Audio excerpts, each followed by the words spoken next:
इस वक्त की बड़ी खबर महाराष्ट्र के मालेगांव ब्लास्ट केस से जुड़ी हुई आ रही है। आखिरकार वो घड़ी खत्म हो गई है जब 17 साल बाद मुंबई के मालेगांव ब्लास्ट केस में बड़ा फैसला आ गया है। मुंबई की स्पेशल कोर्ट का 2008 मालेगांव ब्लास्ट केस में बहुत बड़ा फैसला आ गया है। एनआईए कोर्ट ने मालेगांव ब्लास्ट केस में सभी 7 आरोपियों को बरी कर दिया है। ये बड़ी खबर इस वक्त की सामने आ रही है और 7 आरोपियों में प्रज्ञा ठाकुर, लेफ्टिनेंट कर्नल पुरोहित, रिटायर मेजर रमेश उपाध्याय, सुधाकर चतुर्वेदी, अजय राहिरकर, सुधाकर धर द्विवेदी और समीर कुलकर्णी सभी बरी हो गए हैं। 7 आरोपी हैं जिनको बरी कर दिया गया है। अब सवाल यह है कि कोर्ट ने ऐसा क्या कहा और ऐसे क्या सबूत नहीं थे जो इन्हें बरी किया गया। कोर्ट ने फैसला सुनाते हुए साफ साफ कहा, आतंकवाद का कोई धर्म नहीं होता क्योंकि कोई भी धर्म हिंसा की वकालत नहीं करता है। कोर्ट की यह बड़ी टिप्पणी सामने आई है। फैसला सुनाते हुए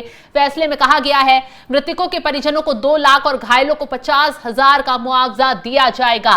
कोर्ट की तरफ से यह बड़ा फैसला सामने आया है। बता दें, 29 सितंबर 2008 को मालेगांव में ब्लास्ट होता है जिसमें 6 लोगों की मौत हो जाती है, 100 से ज्यादा लोग घायल होते हैं और इस मामले में कई लोगों को आरोपी बना दिया जाता है। तमाम आरोप उन पर लगाए जाते हैं। इसमें एटीएस अपने जांच में चार्जशीट अलग दाखिल करती है। एनआईए की जो जांच थी उसमें चार्जशीट अलग दाखिल होती है और यही वो वजह रहती है जिसमें सभी जो ये 7 आरोपी हैं इनको बरी कर दिया गया है। ये बड़ी खबर इस वक्त की सामने आई है। हालांकि जैसे ही मुंबई की स्पेशल कोर्ट का ये फैसला सामने आया, इस पर सियासत भी शुरू हो गई है। ओवैसी ने सवाल खड़े कर दिए हैं और कहा है कि जो लोग मारे गए थे इस हादसे में, इस ब्लास्ट में, उनका जिम्मेदार आखिर कौन है, किन्होंने उनकी हत्या की। लेकिन इसी दौरान कोर्ट की तरफ से जो टिप्पणी की गई उस पर गौर करने वाली बात होगी। कोर्ट की तरफ से साफ कह दिया गया कि आतंकवाद का कोई धर्म नहीं होता है। ऐसे में प्रज्ञा ठाकुर की तरफ से भी बयान सामने आ जाता है और वो सीधा सीधा कहती हैं कि भगवा की जीत हुई है। मैंने इस केस में बहुत संघर्ष किया, मुझे बेवजह घसीटा गया, मेरी पूरी जिंदगी इस केस में खराब कर दी गई और सबसे बड़ी बात तो यह है कि मैं एक साध्वी का जीवन जी रही थी और अब जाकर मुझे जीत मिली है। तमाम नेताओं का रिएक्शन सामने आया है। मालेगांव बम ब्लास्ट मामले में 17 साल के लंबे इंतजार के बाद यह फैसला आया। एनआईए यानी राष्ट्रीय जांच एजेंसी की विशेष अदालत ने सबूत के अभाव में सभी 7 आरोपियों को बरी कर दिया है। कोर्ट ने अपने फैसले में साफ कर दिया, ना तो बम मिला था, ना ही आरडीएक्स, ना ही कोई फिंगरप्रिंट्स। कोर्ट ने कहा है एटीएस और एनआईए की चार्जशीट में काफी अंतर था। कोर्ट के फैसले के मुताबिक अभियोजन पक्ष ये साबित नहीं कर पाया कि बम मोटरसाइकिल में था। कर्नल पुरोहित के खिलाफ कोई सबूत नहीं मिला कि उन्होंने बम बनाया या उसे सप्लाई किया। यह भी साबित नहीं हुआ है कि बम किसने लगाया। घटना के बाद विशेषज्ञों ने सबूत इकट्ठा नहीं किए जिससे सबूतों में गड़बड़ी हुई है। कोर्ट ने यह भी कहा, धमाके के बाद पंचनामा ठीक से नहीं किया गया, घटनास्थल से फिंगरप्रिंट नहीं लिए गए और बाइक या चेसिस नंबर कभी रिकवर नहीं हुआ। साथ ही वे बाइक साध्वी प्रज्ञा के नाम से थी, यह भी सिद्ध नहीं हो पाया है। अदालत ने यह भी साफ कर दिया, 7 आरोपी निर्दोष हैं, केवल संदेह के आधार पर किसी को सजा नहीं दी जा सकती है। कोर्ट ने यह टिप्पणी की कि आतंकवाद का कोई धर्म नहीं होता है। अब तक क्या क्या साबित नहीं हुआ है। आरडीएक्स और बम का सबूत नहीं मिल पाया है। बाइक साध्वी प्रज्ञा के नाम पर थी, यह भी साबित नहीं हो पाया। कोर्ट में ब्लास्ट से पहले बैठक हुई, यह भी साबित नहीं हो पाया। आरडीएक्स कर्नल पुरोहित लाई, यह भी साबित नहीं हो पाया। बाइक पर चेसिस नंबर कभी रिकवर ही नहीं हुआ। स्पॉट पंचनामा से कुछ भी सामान सामने नहीं आया है। यूएपीए लागू नहीं होता, यह मामला बनता ही नहीं है। दरअसल इस मामले में अभियोजन और बचाव पक्ष की ओर से सुनवाई और अंतिम दलीलें पूरी करने के बाद 19 अप्रैल को अपना फैसला कोर्ट ने सुरक्षित रख लिया था। इस मामले में 7 लोग जिसमें लेफ्टिनेंट कर्नल प्रसाद पुरोहित, पूर्व भाजपा सांसद प्रज्ञा सिंह ठाकुर, रिटायर मेजर रमेश उपाध्याय शामिल हैं जिन पर मुकदमा चल रहा था।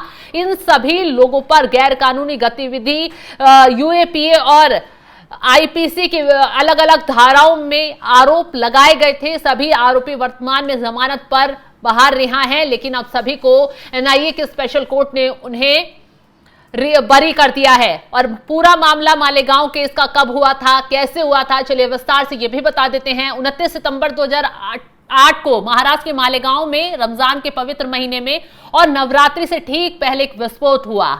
इस धमाके में 6 लोगों की जान चली गई, 100 से ज्यादा लोग घायल हुए थे। 1 दशक तक चले मुकदमे के दौरान अभियोजन पक्ष ने 323 गवाहों से पूछताछ की, जिनमें से 34 अपने बयान से पलट गए। शुरुआत में इस मामले की जांच महाराष्ट्र आतंकवाद निरोधी दस्ते यानी ATS ने की थी। हालांकि 2011 में NIA को जांच सौंप दी गई थी और अब NIA की जांच में वो सबूत नहीं मिल पाए जिन सबूतों को लेकर आरोप इन लोगों पर लगाए जा रहे थे। अब इस पूरे मामले पर प्रज्ञा ठाकुर की तरफ से बयान आया, उन्होंने भगवा की जीत इसे बताया।